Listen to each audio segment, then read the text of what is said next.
Assalamu alaykum ve rahmetullahi ve berekatuhu hürmetli din kardeşler. Peygamberimiz Muhammed sallallahu aleyhi sellem kişinin gıybedeti Allah'a Teala'ya verilgen nimetler için şükür etüü dip aytgan. Vegaz televizyon açık konkursuna jiberilgen Jumga vegazı bizde şükrene kılığa bağışlangan. Onu İlgiz Hazret Alimov yazdırıp jibergen. Hürmetli din kardeşlerim, Esselamu Aleyküm ve Rahmetullahi ve Teala ve Berekatuhu. Allah'ın rahmeti hem bereketi her başımıza da nasip bulsa idi. Hürmetli din kardeşlerim, bugün elbette vegazımız şükrana turunda buğa. Elbette İslam dini iki ilişke bölüne. Birincisi elbette şükrana, ikincisi elbette sabır etü. Eğer deyken bir nimet kildi iken şükrana et.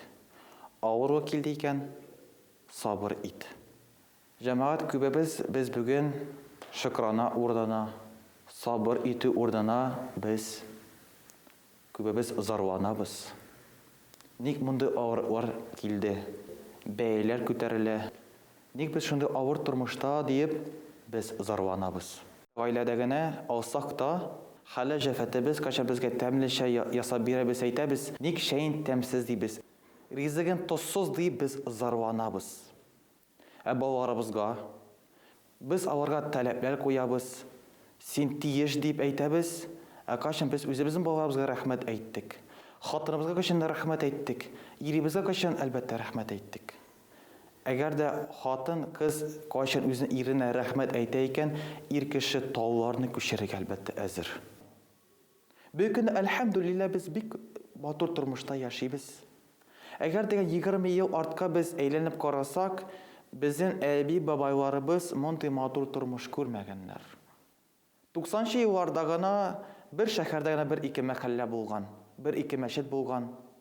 Hazır vakitte elhamdülillah kazanımızdagana 80'in artık meşit. Tatarstanda men 500'den artık mahalle bulup tura. Bu Allah'tan elbette nimeti hem de rahmeti bulup tura. Medreseler açığa. Bu Allah'tan bir rahmeti. Hani Peygamberimiz Mustafa sallallahu aleyhi ve sellem de eyte. Eğer de senin barmağın sınsa de elhamdülillah eyt. Elhamdülillah eyt barmağın sınsa kulum sınmadı. Birer elbette kayda avariga bulsa, avaz elekse, maşına seni verse elhamdülillah eyt.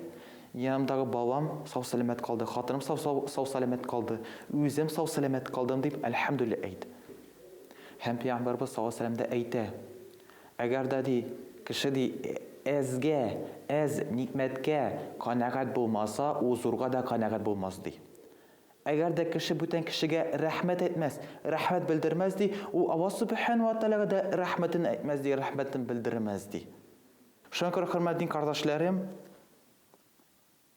Allah subhanahu ve teala şükranlığı bildirip, rahmetimizin жеткірек, ailede bulganda, turmuşta bulganda mı, tuğanlarımızdan kaderin bilik, her minutun, her bir sekundun, elbette kişinin ömür bir kıska, 220 uzıp da kite, şuna göre her birisi inşallah elbette kaderlik.